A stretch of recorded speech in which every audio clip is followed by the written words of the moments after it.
Determine size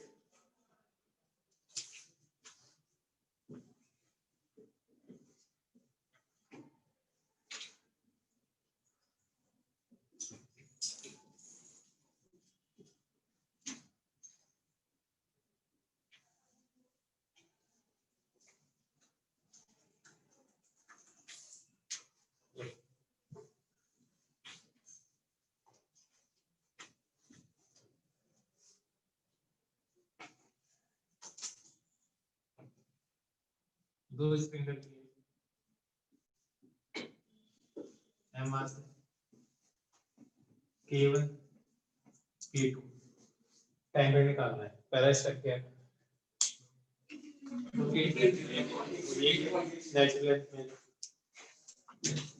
ये चीज थोड़ी सी आगे डिस्प्लेस कर दो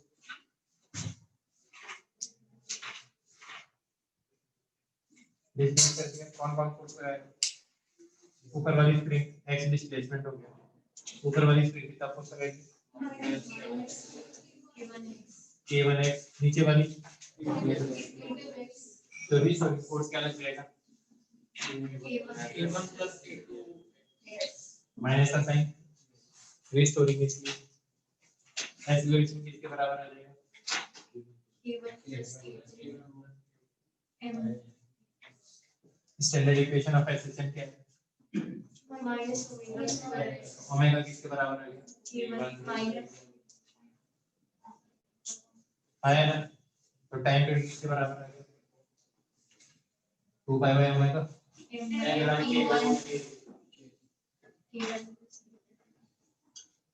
तरीका समझ में आ गया लिख लो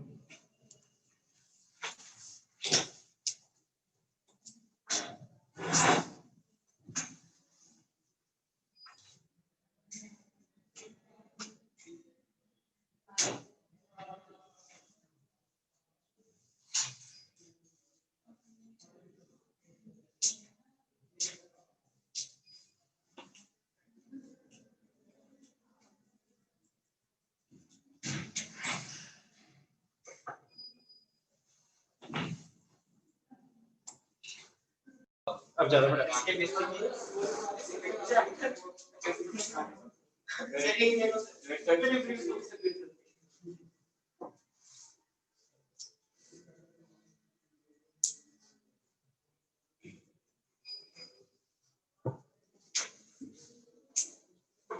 एक और क्वेश्चन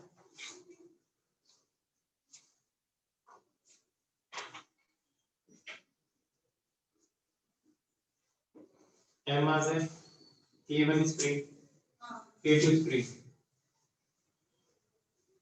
यहाँ पे रख दिया ठीक है इसका टाइम पीरियड कैलकुलेट करना ठीक है इसका टाइम पीरियड कैलकुलेट करते हैं स्टार्ट करते हैं क्या करना है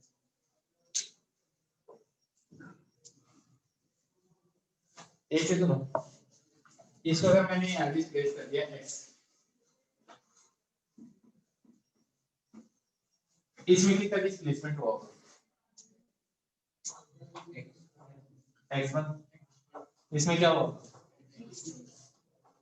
इनके बीच में कोई रिलेशन है क्या तीनों में x1 plus x2 बिल्कुल ऑब्वियस सी बात है 1 सेंटीमीटर से किसकी 2 से किसकी तो इसकी फैक्टरी 3 आगे चला जाएगा ना यार है ना तो क्या लिखोगे आप x1 प्लस x2 किसके बराबर आएगा x के बराबर आएगा मेरे को ये बताओ इसके ऊपर इधर कितना फोर्स लगेगा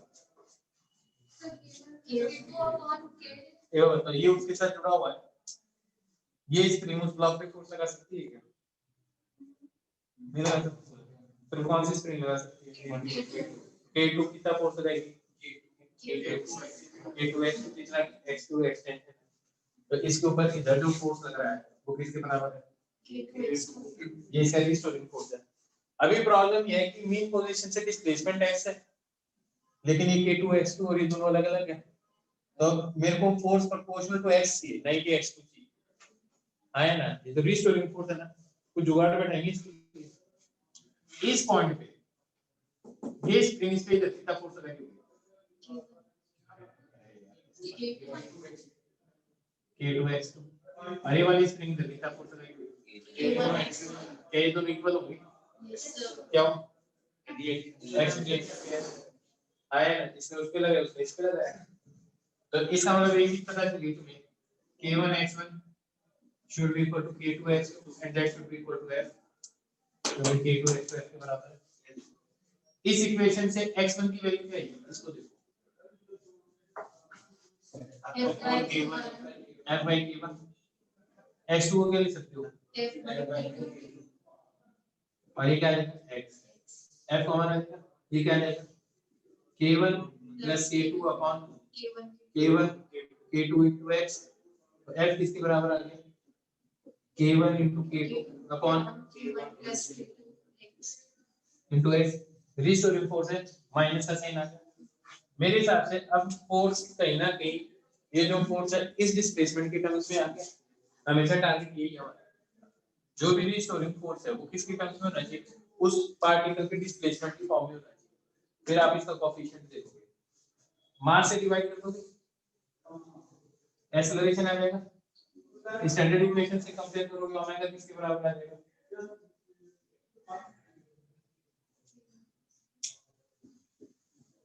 है ना, तो टाइम भी किसके बराबर आ जाएगा,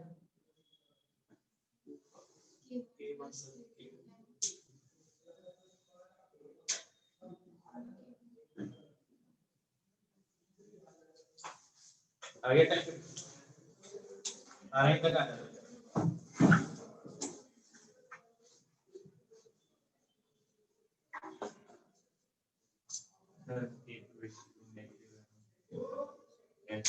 स्टैंडर्ड इक्वेशन क्या है, एक बात तो minus omega square x, omega के साथ कंपेयर करते हैं,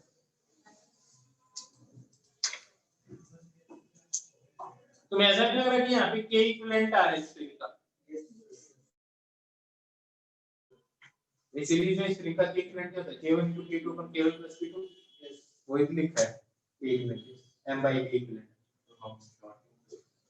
क्यों लिखोगे, मैंने तरीका बताया था मुझे,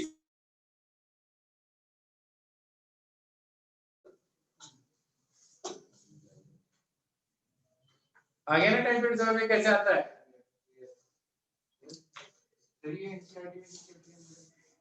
ऑसिलेशन,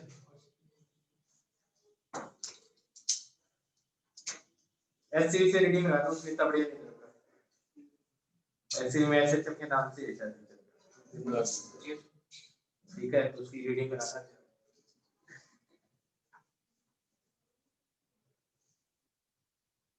बेटा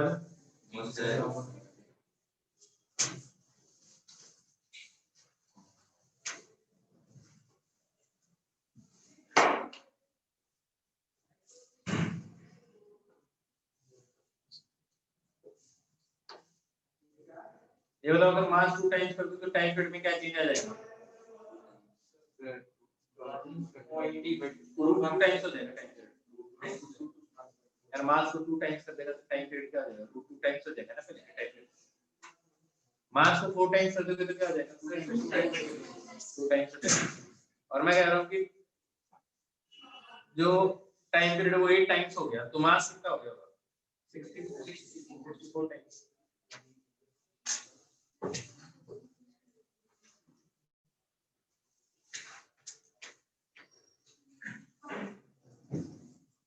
बता दो,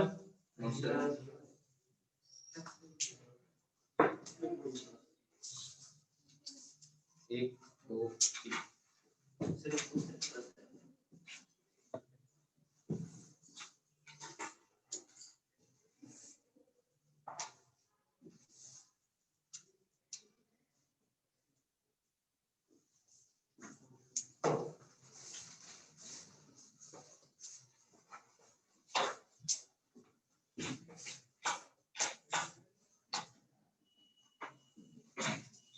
ये कितनी है,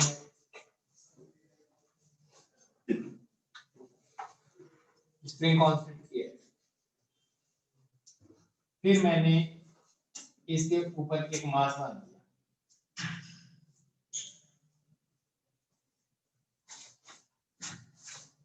तो मेरे को बताओ इस पोजीशन से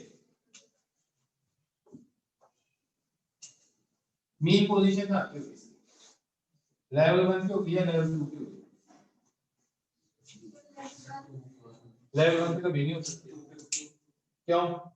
क्या कैसे क्या होना चाहिए? इक्विलिब्रियम पोजीशन होनी चाहिए ना वो। तो इस पॉइंट पे ये डिस्प्लेसमेंट x नॉट मान लो, तो ऊपर की तरफ फोर्स क्या लग रहा है और नीचे की तरफ, तो k x नॉट किसके बराबर आ जाएगा? तो इक्विलिब्रियम पोजीशन यही हुई ना, तो मेन पोजीशन ये हुई ना कि natural length of the spring. तो पहला काम मैंने क्या बोला था, क्या फाइंड करना है? इक्विलिब्रियम। अभी इक्विलिब्रियम पोजीशन फाइंड कर रहे हैं, जो कि लेवल 1 पे नहीं है। लेवल 1 तो natural length of the spring है। अब समझ में आ गया? तो x नॉट किसके बराबर आ गया? mg/k के बराबर आ गया। यहाँ पे पास में आ गई। अब क्या करना है भाई? स्टेप 2 क्या है? स्लाइड में डिस्प्लेस करते हैं।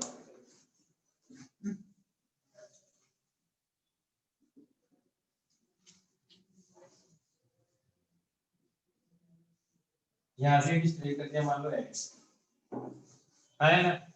अब इस पे कौन कौन से फोर्स लग रहे हैं? तो पहले mg और स्प्रिंग है ना। स्प्रिंग फोर्स कितना लग रहा है ऊपर? x। ये नेचुरल लेंथ से जो एक्सटेंशन देखते हैं ना, k into x में देख रहे हो। स्प्रिंग तो नेचुरल लेंथ ये थी, यहाँ पे आगे तो एक्सटेंशन कितनी होगी? x not plus x। तो आप ये थोड़ी कह सकते हो कि स्प्रिंग का फोर्स अगर वो kx के बराबर है ना। नहीं है मेरी बात समझ में? आगे नेचुरल लेंथ से जो एक्सटेंशन होती है दैट इज, तो ऊपर की तरफ जो फोर्स लग गया है किसके बराबर लग गया? k ऐसे लिख देता हूं मैं, k x not plus x है ना। कौन सा फोर्स बड़ा होगा तुम्हारे हिसाब से? स्प्रिंग फोर्स बड़ा है mg, तो वापस मीन पोजीशन की तरफ ही जाएगा। ब्लू मार्क दे सकते हो, ग्रीन नहीं, ग्रीन हाँ ठीक है।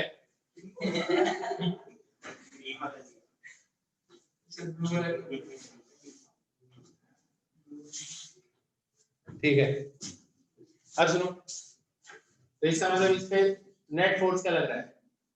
k into x not plus x minus mg।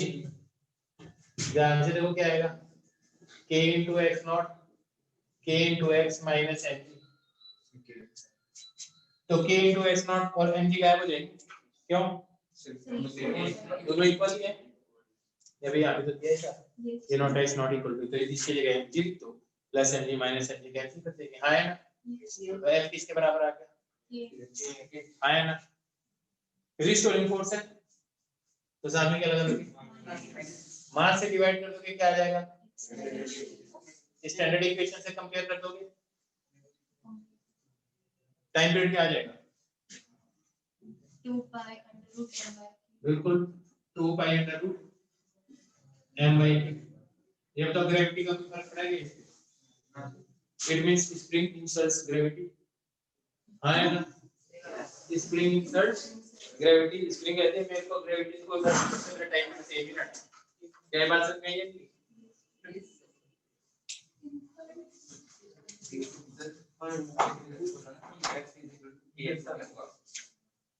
मतलब लास्ट में तो वही आ गया, इंटरनल नहीं है, एक्सटर्नल ऑब्जेक्ट कैसे देख रहा है, स्प्रिंग को नहीं देख रहा। ऐसे तो करेगा तो हॉरिजॉन्टल प्लेन में तो ऐसे नहीं होगा।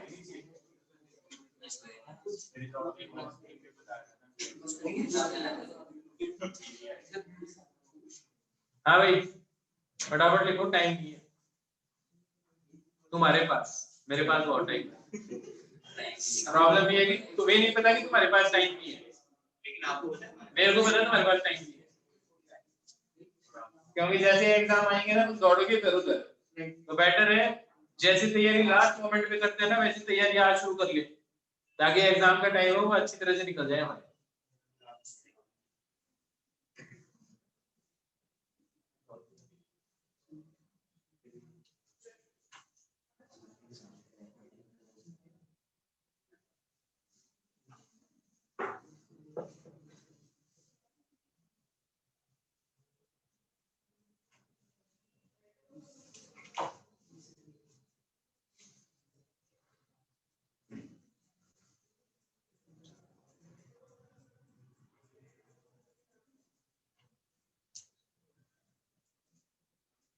वैसे एक में मास के दो पैरेलल स्प्रिंग बांधने K1 और K2 तो भी निकल जाएगा आराम से। आपको क्या करना है, या तो ऐसे एक एक स्टेप पे सॉल्व कर लो, और दूसरा तरीका क्या है,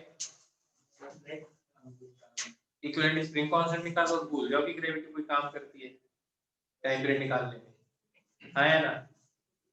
तो एक्सटर्नल कांस्टेंट फोर्स लगे तो mg कांस्टेंट फोर्स है, अगर एक्सटर्नल कांस्टेंट फोर्स लगे तो क्या चीज चेंज होती है,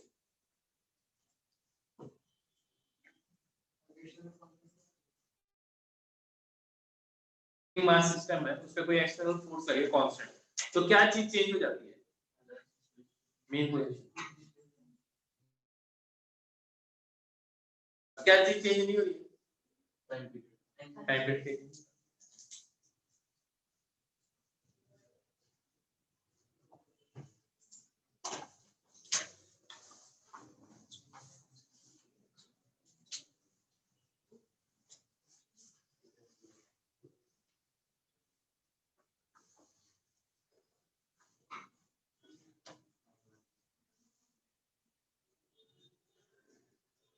समझ में आ गया, मिटा दो।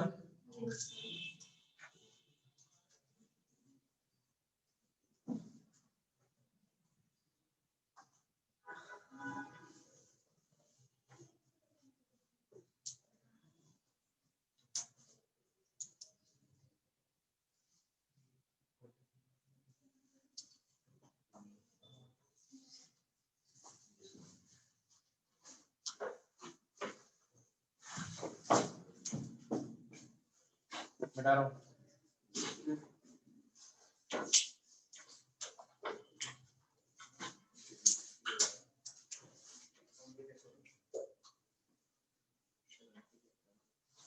इधर इधर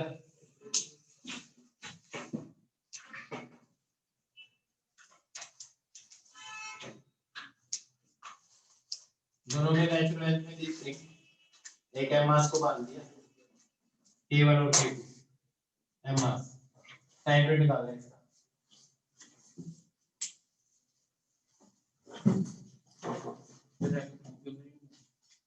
पहले इक्विलिब्रियम, अब आएगा इक्विलिब्रियम में, दोनों नेचुरल लेंथ में थी स्प्रिंग, मास लगा दिया और छोड़ दिया, आई बात समझ, फिर कुछ नीचे आएगा इक्विलिब्रियम पोजीशन पे, फिर हल्का सा डिस्प्लेस करो।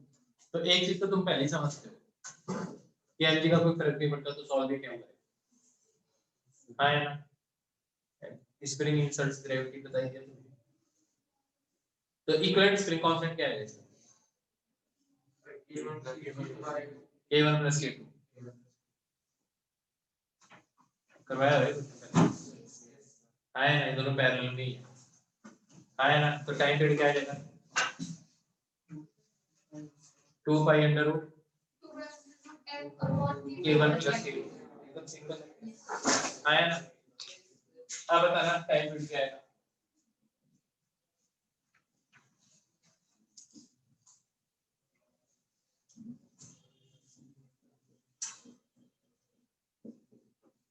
टाइम पीरियड तो 2 pi under root K1 plus sir 2 pi under root n K1 plus K2 divided by K1 K2 plus K3 है ना। इन दोनों का इक्विवेलेंट निकाल लिया और फिर ये दोनों के आपस में पैरेलल में, तो इनका इक्विवेलेंट क्या आ गया, K1 into K2 upon K1 plus K2 plus ये इसके साथ क्या है पैरेलल में, तो प्लस कर दिया यार। जैसे रेजिस्टेंस सीरीज रेजिस्टेंस से पैरेलल करते हैं वही तो कांसेप्ट है इसका, जो जो सीरीज में है उनका सीरीज वाला फार्मूला और जो इक्विवेलेंट आ रहा है तो पैरेलल के साथ जोड़ दो, सही बात है एकदम, बात तो सही है ही।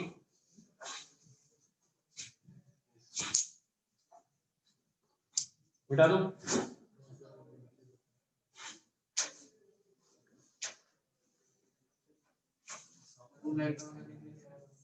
कोई बात नहीं सर, ऐसी इतनी डीप लाइट नहीं आगे आ जा, आगे की तरफ इधर आ जा।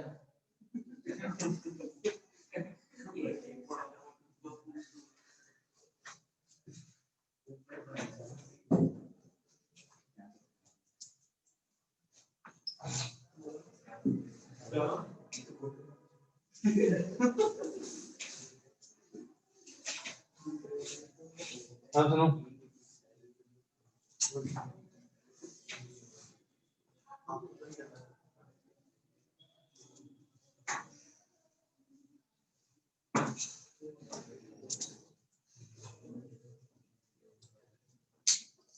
इसका टाइम पीरियड निकालना है।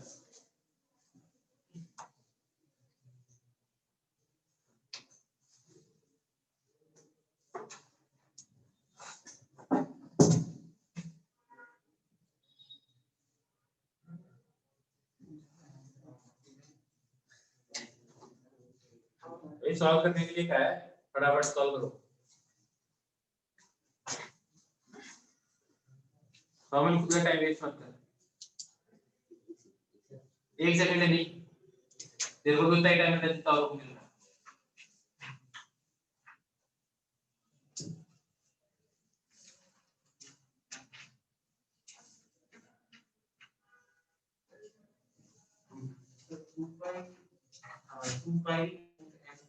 बिल्कुल 2 पाई अंडर रूट m पाई, क्योंकि यहाँ से अगर आप इस बेस करोगे इसको x से, तो ऊपर की तरफ फोर्स लगेगा k into x, अभी ये x से एक्सटेंड होगा, तो रिस्टोरिंग फोर्स किसके बराबर आ गया, यही आता है। मास mg को तो भूल ही जाओ, क्योंकि यूज ही नहीं आ रहा है, फर्क नहीं पड़ रहा उससे, करोगे तो भी गायब हो जाएगा, k into x नॉट फिर m की वजह जैसे पहले कैंसिल हुआ, तो टाइम पीरियड किसके बराबर आ जाएगा, 2 pi under root m by n। इस बार बता,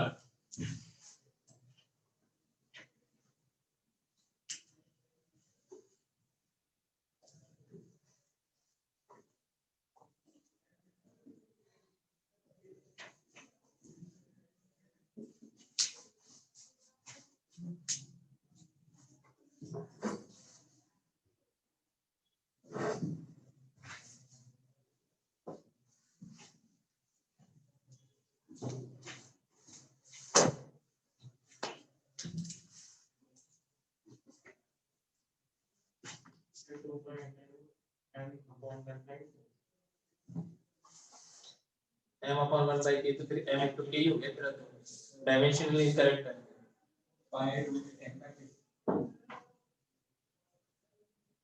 पाई देखना पड़ेगा क्या होगा, तो मैं बेसिक तरीका पता है ना कैसे करते हैं, तो भविष्यवाणी मत करो, बेसिक तरीका लगाओ, ठीक है।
अगर ये x नीचे है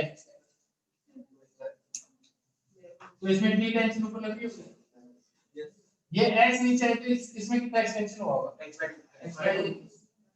तो इसमें फोर्स लगेगा x बाई 2 ऊपर की तरफ, इसमें भी t नेट फोर्स तो p पे 0 ही है तो क्या लिखोगे 2t किसके बराबर आ गया k into x by 2k तो t किसके बराबर आ गया k by 4 into x।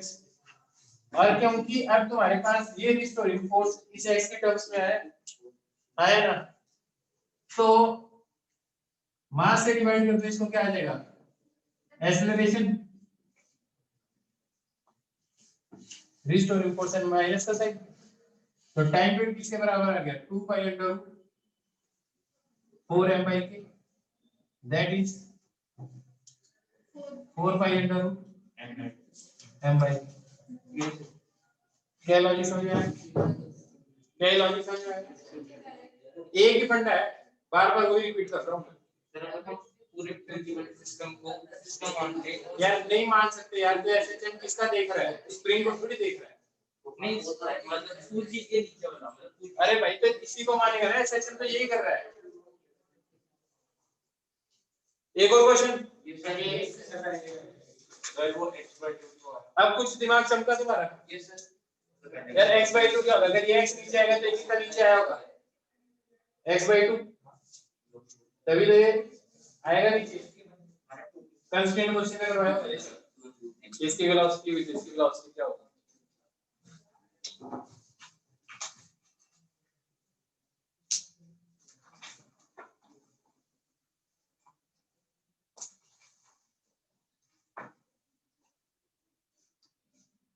मास में ऐसे खुली हमेशा, ठीक है।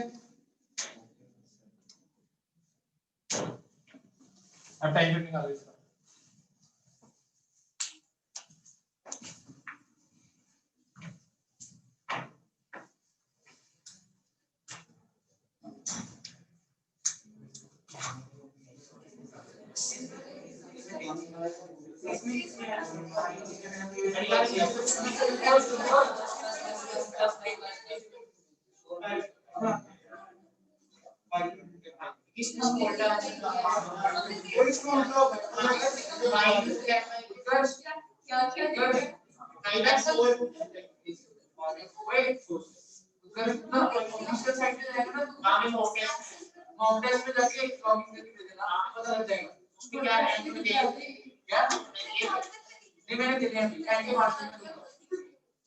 अभी रिवाइज करना है। मैं पकड़ के आगे चला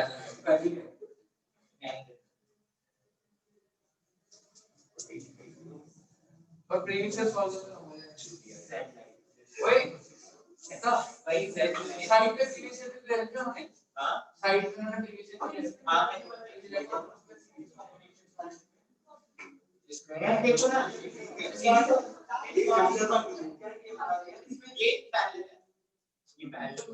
ये वाला सीरीज ये तो मैं गलत लिख मैंने इसके लिए मैं टी बता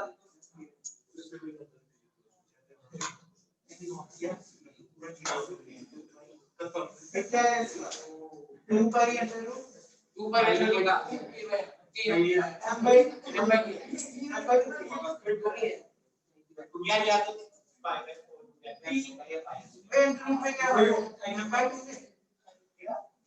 तो यार सीधा इसको तो 5/4 को करना है क्या ना और इसमें 2d होगा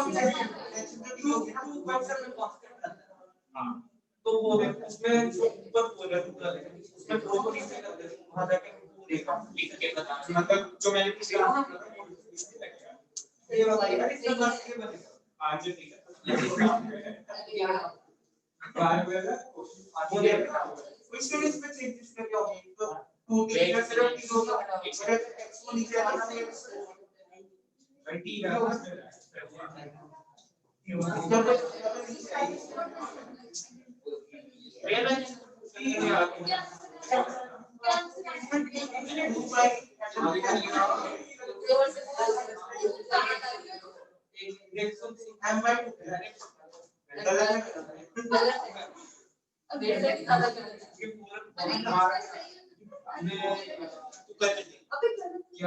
वो मूवमेंट उसके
मान लो ये x से डिस्प्लेस हुआ नीचे, टेंशन लगी इसके t पर, ये कितना एक्सपेंड हुआ 2x, तो इस फोर्स क्या लग गया 2kx, और इधर भी क्या लगेगा इसमें, तो पूरे में 2kx, तो ये t किसके बराबर आ जाएगा 4kx, m से डिवाइड कर दो, ये क्या आ गया एक्सीलरेशन, रिस्टोरिंग फोर्स है माइनस का साइन, तो टाइम पीरियड किसके बराबर आ गया 2 pi under root m upon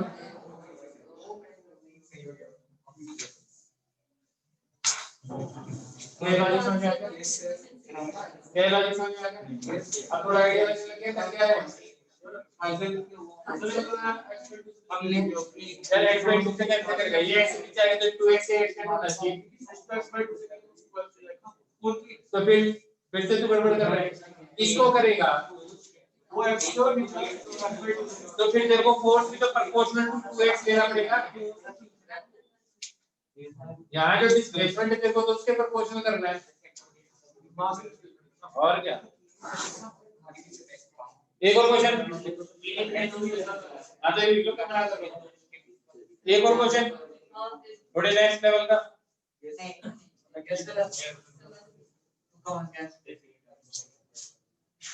चलो एक क्वेश्चन और होता है तो बढ़िया, नहीं होता तो और भी बढ़िया, ठीक है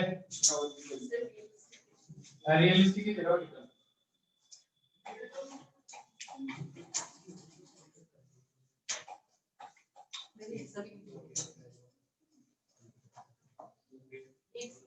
ये सिंपल हो गया, हाँ रियलिस्टिक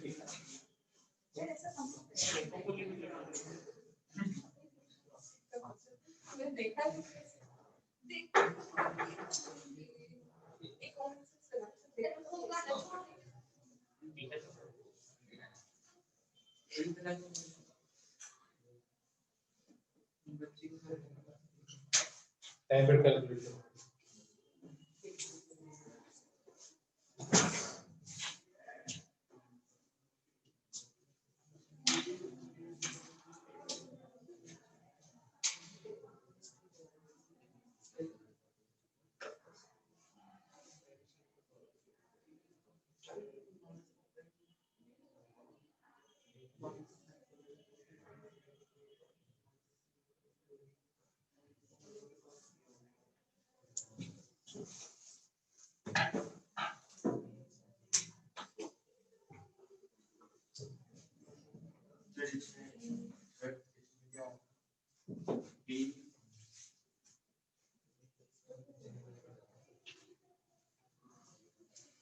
रेस कर पाओ,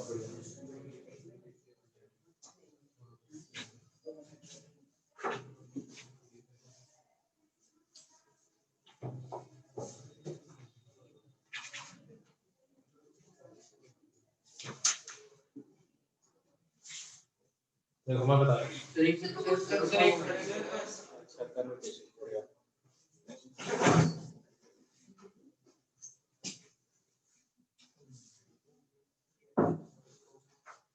तुम्हें थीम तो समझ में आ गई, इसके हल करना कैसे है, मतलब हो सकता है कि सॉल्व ना कर पाऊं पर ये तो आइडिया लगे कि करना क्या है ना, वो जैसे बोलते हैं ना पजल ही सॉल्व करनी टाइप से, आपको पता है कि करना क्या है,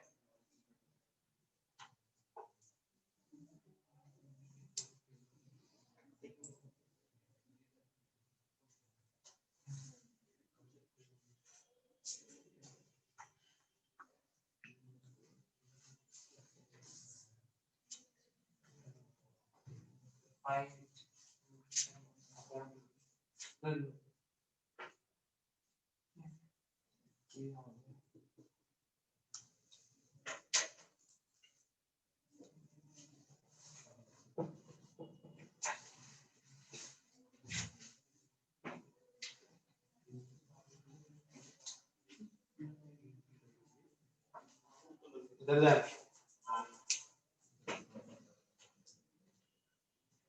क्या करो ये करो हो गया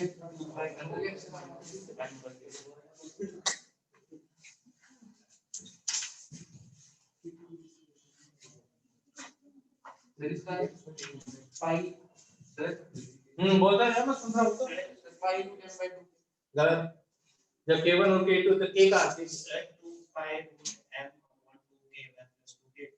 शायद हो सकता है जरूरी नहीं हो सही है सुनो ये x डिस्प्लेसमेंट है ये x1 है और ये x2 इधर ध्यान दो एकदम सिंपल है अगर ये स्प्रिंग फिक्स रहती तो ये जो x है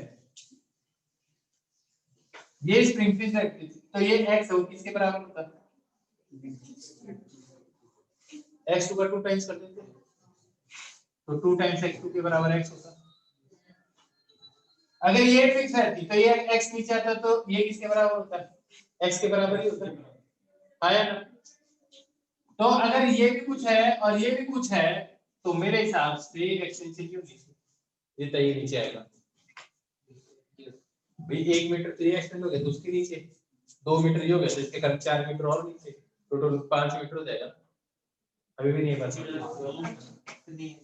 फिर से बोल रहा हूँ ये फिक्स है था अगर ये 1 मीटर 1 यूनिट से एक्सटेंड होता तो ये 1 यूनिट से नीचे चला जाता ये अगर फिक्स होता तो ये 2 यूनिट से ऊपर जाता तो ये 4 यूनिट नीचे चला जाता तो मैं बोला अगर ये 2 यूनिट से एक्सटेंड हो गया ये 1 यूनिट से एक्सटेंड हो गया तो ये 5 यूनिट नीचे चला गया होगा तो 2 times x2 plus x1 should be equal to x होना चाहिए नहीं होना चाहिए तो वही तो लिखा है 2 टाइम्स x2 plus ये अब मेरे को ये बताओ ये रिस्टोरिंग फोर्स T होगा और इस पूरे में टेंशन सेम होगी आया ना तो T किसके बराबर आएगा k1 x1 के बराबर आया ना और 2 टाइम्स ये k1 x1 ये k1 x1 should be equal to k2 x2 तो k1 x1 का 2 times should be equal to k2 x2 तो k1 x1 किसके बराबर आ जाएगा k2 x2 by 2 आया ना समझ में आ गई बात अब इस इक्वेशन से इस इक्वेशन को यूज करेंगे x 2 times x2 plus x1 अब देखो ध्यान से x2 की जगह क्या पुट कर सकते हो x2 की जगह 2t by k2 x1 की जगह should be equal to x t common आ जाएगा क्या आ जाएगा 4k1 plus k2 upon है ना तो t किसके बराबर आ जाएगा k1 into k2 into x upon 4 times k1 plus k2 restoring for minus का साइन याद रखना टेंशन है टाइम पीरियड नहीं कई बार गड़बड़ हो जाती है लोगों की आया ना मास से डिवाइड कर दो एक्सेलरेशन आ जाएगा मैं सीधा टाइम पीरियड पे आता हूं या टाइम को यूज करना टाइम पीरियड किसके बराबर आएगा 2 pi under root 4 times k1 k2 into m upon k1 into k2 आगे से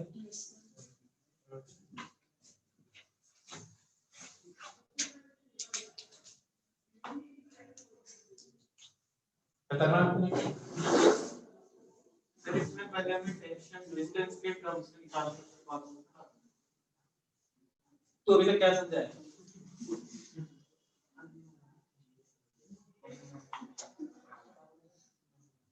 पांच क्वेश्चन करवा दिए सर मैं एक चीज पे स्ट्रेस कर रहा हूँ ऑब्जेक्ट को जो हमें डिस्प्ले किया और वो जो फोर्स लग रहा है तो उस जगह पे जो फोर्स लग रहा है वो x की टर्म्स में आना चाहिए कुछ ना कुछ ये पजल सॉल्व करके आपको आया ना तो जो आपके लिए फोर्स के लिए x का कोएफिशिएंट आ जाता है वो आपके पास इक्विवेलेंट k के बराबर आ गया, मास से डिवाइड कर दो ओमेगा स्क्वायर आ गया, टाइम पीरियड आ गया।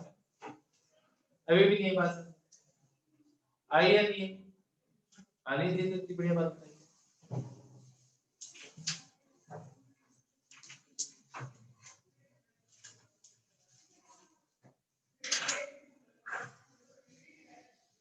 टाइम पीरियड कैलकुलेट करना है, स्प्रिंग मास सिस्टम में टाइम पीरियड कैलकुलेट करना आ गया। अब सिंपल पेंडुलम में भी टाइम पीरियड कैलकुलेट करना सिखा देता है। अरे ये बहुत सिंपल पेंडुलम,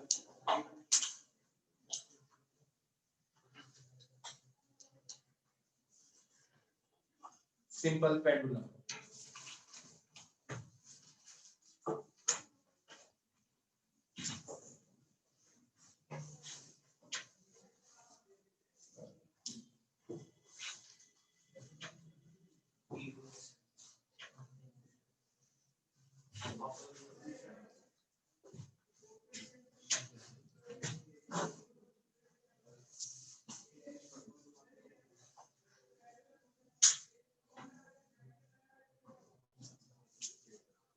याद रखो मैं आगे सिंपल पेंडुलम लिख दिया, इसमें क्या था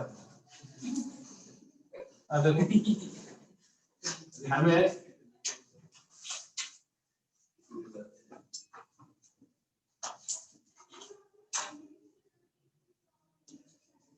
m मास l है, ये चीज जो पास में ऑसिलेट करेगी, इसमें t टेंशन है, एक इस पे क्या लग रहा है, ये मान लो एंगल थीटा है ना। तो देखो इसको सॉल्व करने के दो तरीके हैं, स्कूल में पूछा भी जाता, दो तरीके तीन तरीके जो लगा रहा। इस पॉइंट के अबाउट आप नेट टॉर्क देखो क्या है, टेंशन का टॉर्क क्या है इस पॉइंट पे, और mg का क्या टॉर्क होगा,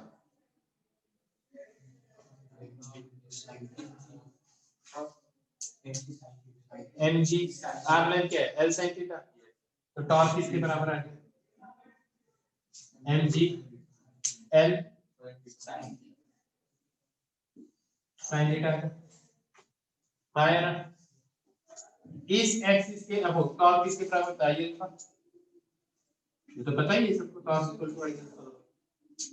तो टॉर्क इस पॉइंट के अबाउट निकाला तो ibc के अबाउट निकालो, ये मास कितना है m, ये डिस्टेंस कितनी है l, तो मोमेंट ऑफ इनर्शिया क्या इसके अबाउट ml स्क्वायर है ना।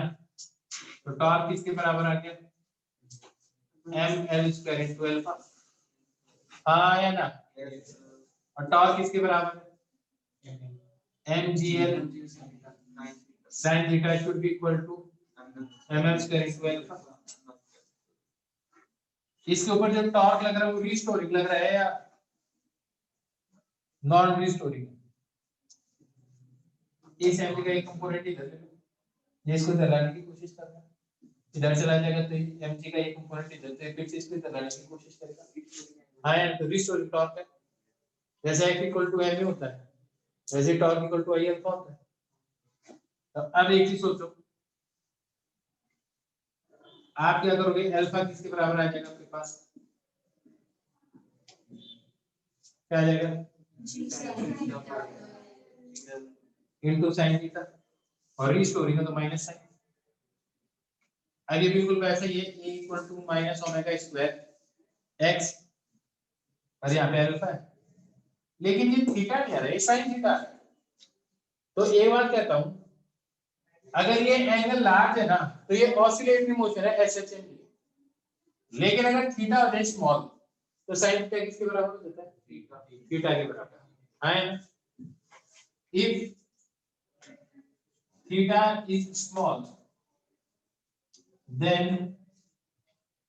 sin theta is close to theta। इस इक्वेशन को चाहिए, इस इक्वेशन में कन्वर्ट हो जाएगी,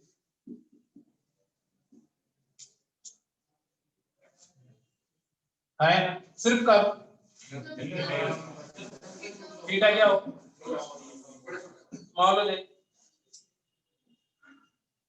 अब ये क्या है, एंगुलर एक्सीलरेशन, एंगुलर डिस्प्लेसमेंट, तो ये चीज किसके बराबर होनी चाहिए, ओमेगा, सेम ही बात, बस एंगुलर आने लगी यार। A is proportional to linear acceleration is proportional to what, linear displacement, तो जो proportionally constant तो ओमेगा स्क्वायर के बराबर है, तो फिर से यही बात है, angular acceleration proportional to angular displacement, तो ये चीज किसके बराबर आ गया, ओमेगा स्क्वायर, तो यहाँ पे ओमेगा किसके बराबर आ गया, तो टाइम पीरियड किसके बराबर है, 2 सिंपल पेंडुलम का time period 2 pi under root L by. हां आज बता चुके कैसे सॉल्व, चलिए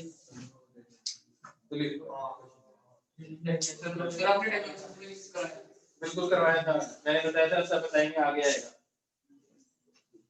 तो एवा बताओ, अगर रस्सी की लेंथ 10 मीटर है तो टाइम पीरियड कितना आ जाएगा, तो आप इतना बड़ा पेंडुलम बांध दो पेड़ के ऊपर या बिल्डिंग के ऊपर से, और उसका आप हल्का सा डिस्प्लेस कर दो, ठीक है, तो जो एक ऑसिलेशन कंप्लीट करेगा ना, that will be around 6.28 second, करके दे सकते हो आराम से। घर में बांध दो यार, इतना सा बांध दो, 1 मीटर की रस्सी ले लो, 2 मीटर की ले लो, मास बांध दो कोई, है ना, साइड से करके ऑसिलेट करके छोड़ दो, टाइम पीरियड आ जाएगा, फॉर्मूले में पुट करो, सेम ही आता है। अगर रस्सी की लेंथ 10 मीटर है तो ले ली 1 मीटर तो मुझे लगाएगा ना, तो कैलकुलेट करना कंप्यूटर से, कर कैलकुलेट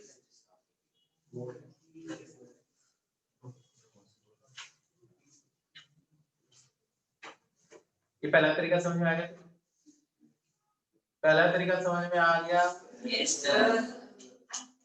तो सिंपल पेंडुलम पूछा जाता है, derive time period for simple pendulum, तो ये कौन सा मेथड यूज किया आपने, टॉर्क मेथड, आया ना। तो अब एंगुलर इसको क्या बोलते हैं, एंगुलर एक्सिस बोलते हैं, क्या बोलते हैं,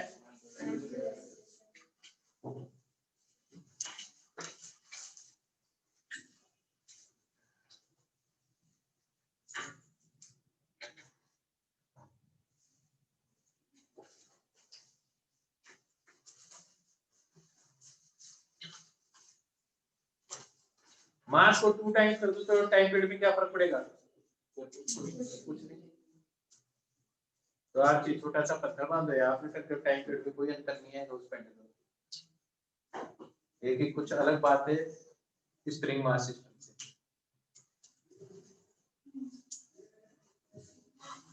आज मैं बात बताऊं, तुम सोचो कि स्पेस में मास कैसे मेजर करेंगे, ग्रेविटी तो है, यही करते हैं, time period equal to under root m by k है ना, टाइम पीरियड तो पता है, चली जाएगा, कैलकुलेट कर लोगे घड़ी से, स्प्रिंग कांस्टेंट आप लेके जा रहे हो, आपको पता है ये कि क्या है स्प्रिंग कांस्टेंट, वहां बांध दो, टाइम पीरियड कैलकुलेट कर लो, पूरी इक्वेशन में t equal to 2 pi under root m by k, unknown क्या है, m ही है ना, टाइम पीरियड क्या होता है 2 pi under root m by k, तो टाइम पीरियड कैलकुलेट कर लो, स्पेस में ले जाने के बाद में मास को, है ना, तो टाइम पीरियड कैलकुलेट कर लिया, है ना, फिर क्या आ गया आपके पास, k है ये आपके पास, अननोन क्या है m, उस स्प्रिंग के अलग अलग मास बांधो, सबका मास पता चल जाएगा क्या है, इस मास को बोलते हैं इनर्शियल मास, इसको क्या बोलते हैं, और ग्रेविटेशनल मास क्या होता है, जो एनर्जी की हेल्प से मेजर करते हैं, ग्रेविटेशनल मास हो गया, सिंपल बात है। इसमें इनर्शिया की प्रॉपर्टी यूज की है ना, कि फोर्स लगाना पड़ता है मोशन को चेंज करने के लिए, F is proportional to m, आया ना, तो डायरेक्शन चेंज हो रही है ना बार बार में, मोमेंटम चेंज कर रहे हैं इसका, मोशन चेंज करने के लॉजिक से आप इनर्शिया ही तो कैलकुलेट कर रहे हो, इसलिए इसको इनर्शियल मास बोलते हैं। अब समझ में आ गया, कुछ नहीं आता तो तो अब तुम ये भी जान सकते हो कि स्पेस में मास कैसे मेजर करेंगे भाई, तो है अपने पास स्टाइल, तो बस लगा हुआ मेजर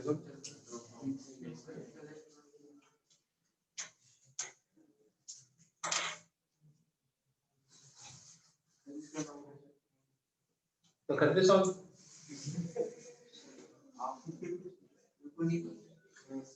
तो यार डाउट उसका बता रहा तू है, तो सॉल्व भी तू ही करेगा,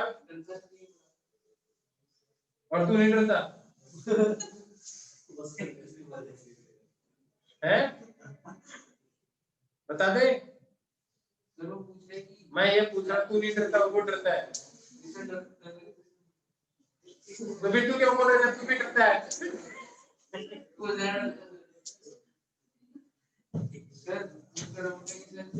हाँ हाँ भाई, इतना सही बंदा है, देखो सेक्रेटरी रखा उसने अपने साथ।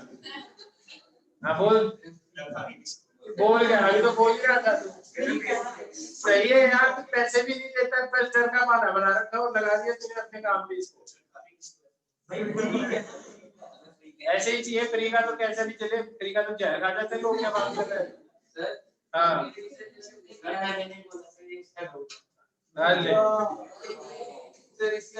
बेटा तू बंदूक चला रहा है, इसके कंधे पे रखी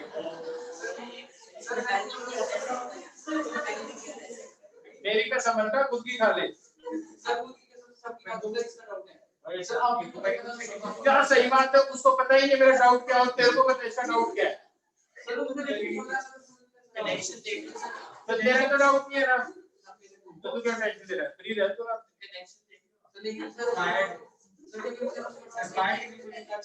हाँ भाई धन्य सुनो, यहाँ तक समझ में आया, यहाँ तक समझ में आया पक्का? तो आगे की बात सुनो, दूसरे तरीके से सॉल्व करते हैं इसको।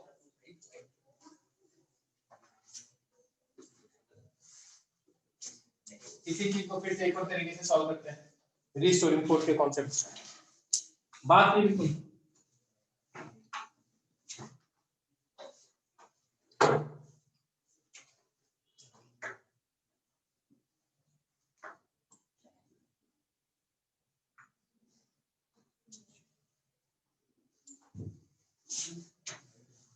mg फोर्स इसके नीचे लग रहा है, टेंशन इसकी जरूरत है। मैं पहले मान के चलो थीटा स्मॉल है, थीटा स्मॉल है, तो मैं ये मान के चलूंगा ये डिस्प्लेसमेंट लगभग नेगलिजिबल है वाला, क्योंकि थीटा स्मॉल होगा, आपको क्यों ना थीटा स्मॉल होगा, तो अगर आप हल्का सा चलोगे तो ये वाली डिस्टेंस और ये वाली डिस्टेंस, ये डिस्टेंस नेगलिजिबल होगी। हाँ है ना, दैट इज डेल्टा वाई, ये तो हो गया आपका ये डेल्टा वाई, और ये हो गया आपका डेल्टा एक्स। तो अगर थीटा स्मॉल है तो डेल्टा वाई क्या हो जाएगा, नेगलिजिबल हो जाएगा। हाँ है ना, ये लॉजिक आता है समझ में? इस फोर्स के दो कंपोनेंट हो गए, ये थीटा है, ये क्या आ जाएगा टी cos थीटा, और ये क्या आ जाएगा टी sin थीटा। है ना, मेन पोजीशन कुछ इधर ही है इसकी। अब तुम कह रहे हो कि ये डिस्टेंस नेगलिजिबल है, तो इस डायरेक्शन में मोशन भी क्यों ना, तो इस डायरेक्शन में एक्सीलरेशन भी क्या है, जीरो मानेंगे, तो टी cos थीटा किसके बराबर आ जाएगा, क्लोज टू क्या आएगा, एकदम बराबर नहीं आएगा क्योंकि इधर का एक्सीलरेशन जीरो है वर्टिकल डायरेक्शन, और टी sin थीटा किसके बराबर आएगा, ये तो रीस्टोरिंग फोर्स है, should be equal to what m into a, जो इसका एक्सीलरेशन इधर होगा, और तो कोई फोर्स लग ही नहीं रहा हॉरिजॉन्टल डायरेक्शन में, एक ही तो कंपोनेंट लग रहा है, तो a किसके बराबर आ गया, a किसके बराबर आ गया t sin theta divided by m, और t किसके बराबर है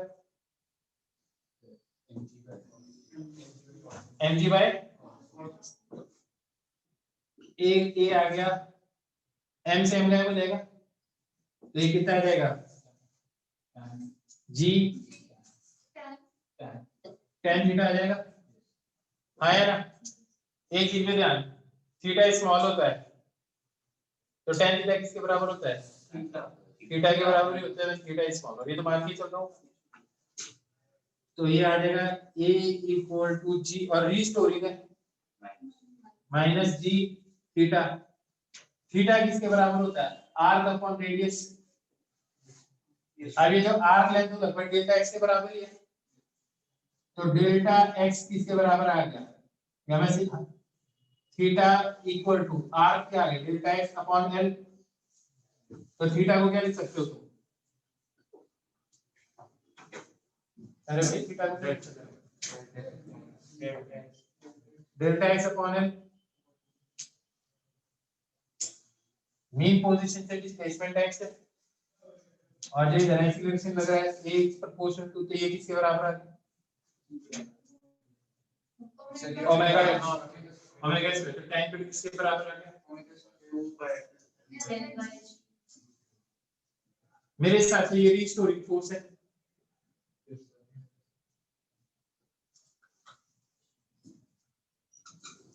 अब एक चीज सोचो,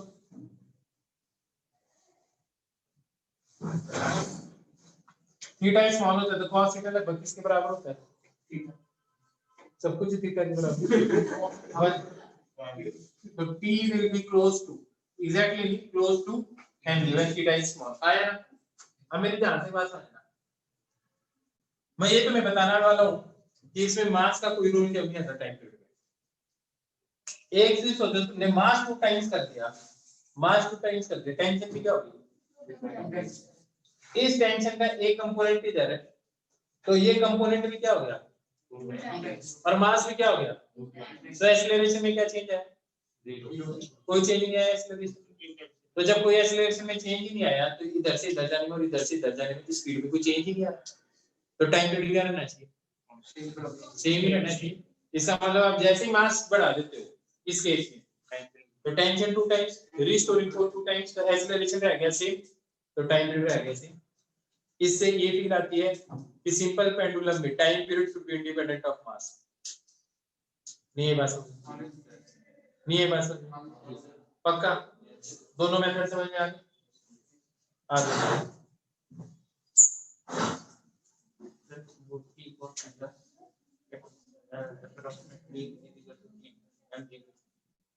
जब थीटा स्मॉल मान लिया, cos थीटा स्मॉल होता है तो क्या वैल्यू आती है, तो बस नहीं, मतलब t cos थीटा को इक्वल टू m है, t cos, क्योंकि डेल्टा y कुछ तो है, कुछ तो एक्सीलरेशन होगा इस डायरेक्शन में, मैं तो नेग्लिजिबल मान रहा हूँ, नेग्लिजिबल मानने तभी तो बराबर नहीं करके क्लोज टू mg किया उसको। मेरे हिसाब से ना इससे बेटर डेरिवेशन पुरानी वाली थी, क्योंकि इसमें कुछ ज्यादा ही अप्रोक्सीमेशन मान रखे हैं हर जगह।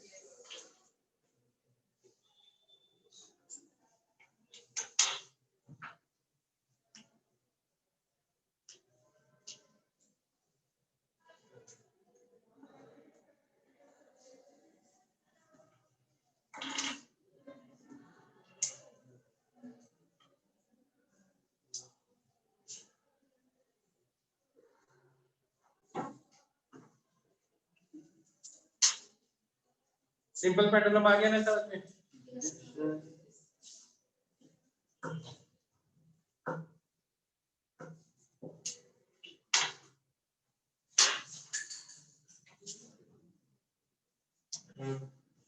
मेरे को ये बात बताओ, अगर हम चले जाएं मून पे, तो सिंपल पेंडुलम के टाइम पीरियड में कोई चेंज आएगा क्या,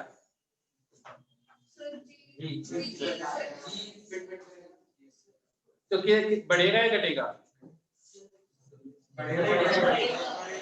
बढ़ेगा, बढ़ेगा यार, g/6 से 6 ऊपर चला जाएगा, √6 आया ना।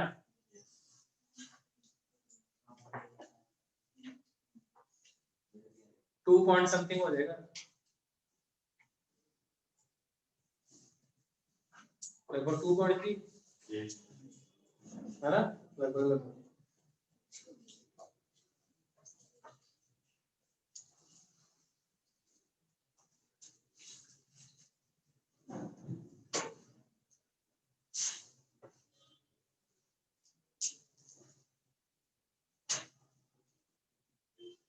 2.4 समथिंग होगा। ऐसे कब मारो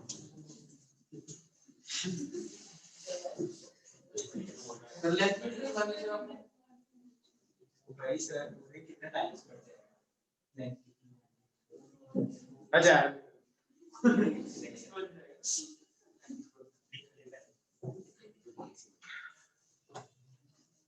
एडिंग देखो फिजिकल पेंडुलम,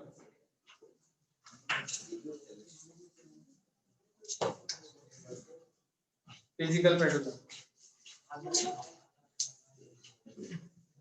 फिजिकल पेंडुलम।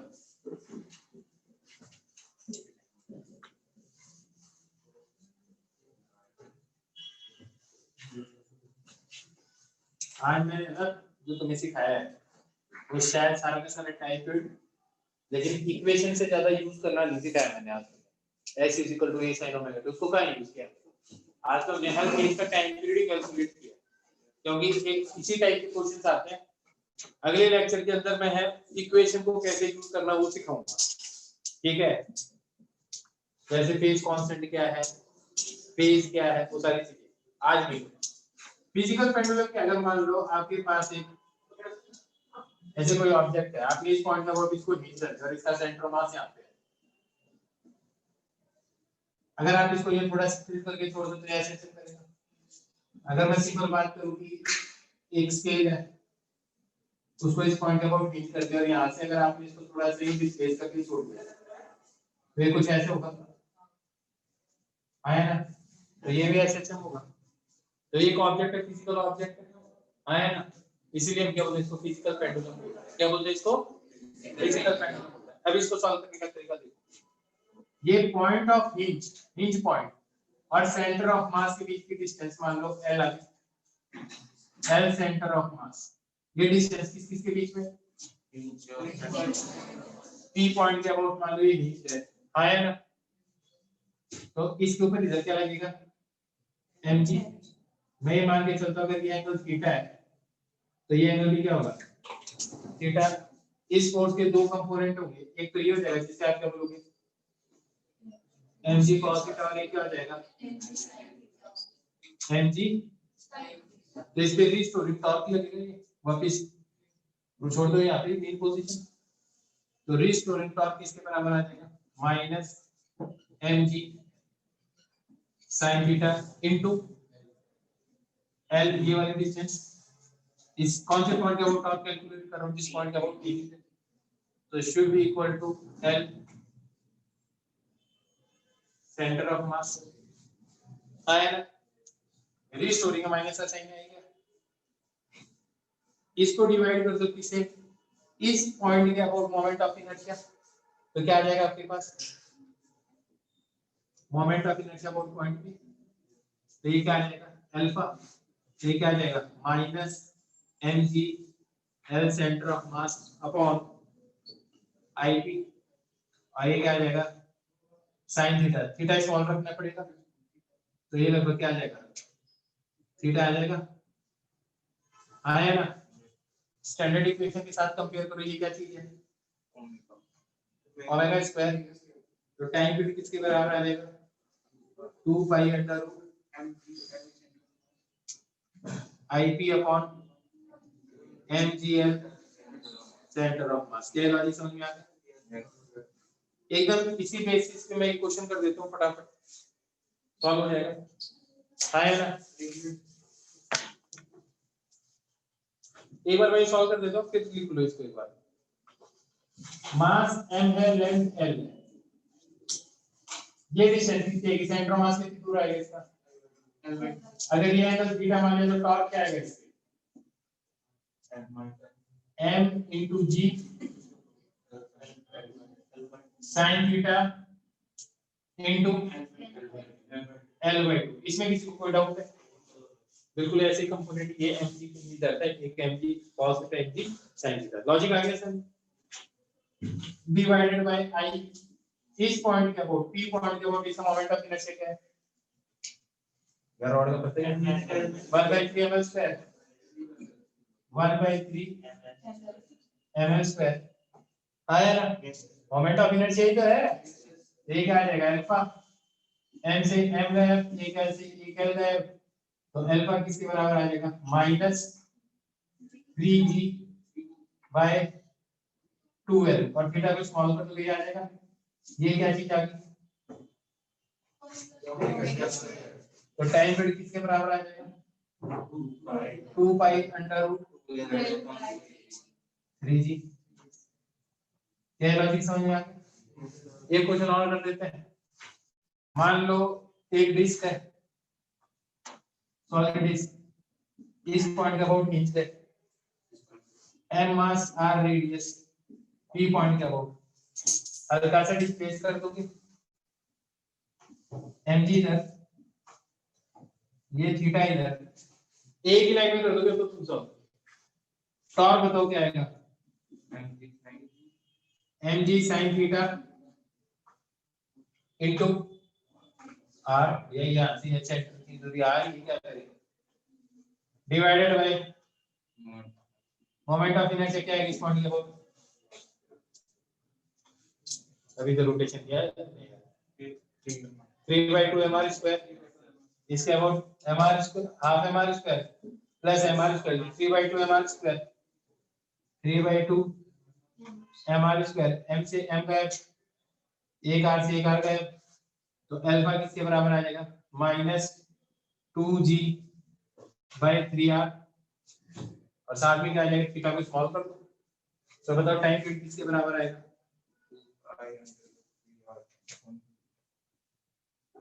आया ना, बात समझ में आई है? ऐसे हर चीज के लिए, हर किसी के लिए भी टाइम पीरियड निकाल सकते हो फिजिकल क्वांटिटी, तो तुम्हें आगे ही सॉल्व करना, आया ना। आज तुम्हें इसी टाइप के क्वेश्चन करने हैं जिनके अंदर आपको क्या कैलकुलेट करना है, ऐसे क्वेश्चन देखो, जो ये पूछ रहा है ना यहाँ से यहाँ पहुंचने में कितना टाइम लगेगा वो नहीं करना, किसी भी पॉइंट पे क्या वेलोसिटी u वो नहीं निकालनी, तुम्हें सिर्फ क्या है कौन से क्वेश्चन करने हैं, जहां जहां पूछा है find the time period, find the time period, find the time period, find the time period. Okay, आज जो पढ़ाया वो समझ में आया? जाते ही पहला काम है जो पढ़ाया उसकी रीडिंग लगानी है, उसके बाद में एससी की रीडिंग लगानी है, खाना भी बाद में खाना ना, वो भी नहीं करना, ठीक है? नहीं वैन में भी नहीं जाना, पढ़ने आ जाते हैं। अब सुनो, अब बात ये है, अगर ये टॉपिक आप ढंग से कर लोगे, ठीक है, ये भले ही एसएचएम टॉपिक है 4 लेक्चर्स का, आज 2 हुए कल 2 हो जाएंगे, ये भले ही 4 लेक्चर का टॉपिक हो, लेकिन आगे 2 चैप्टर है, waves on string, sound wave, 12th में एक चैप्टर है दैट इज वेव ऑप्टिक्स, ये सब एक ही है। मॉर्निंग ड्रॉपर बैच में मैंने सारे टॉपिक एक साथ पढ़ाए 15 दिन में,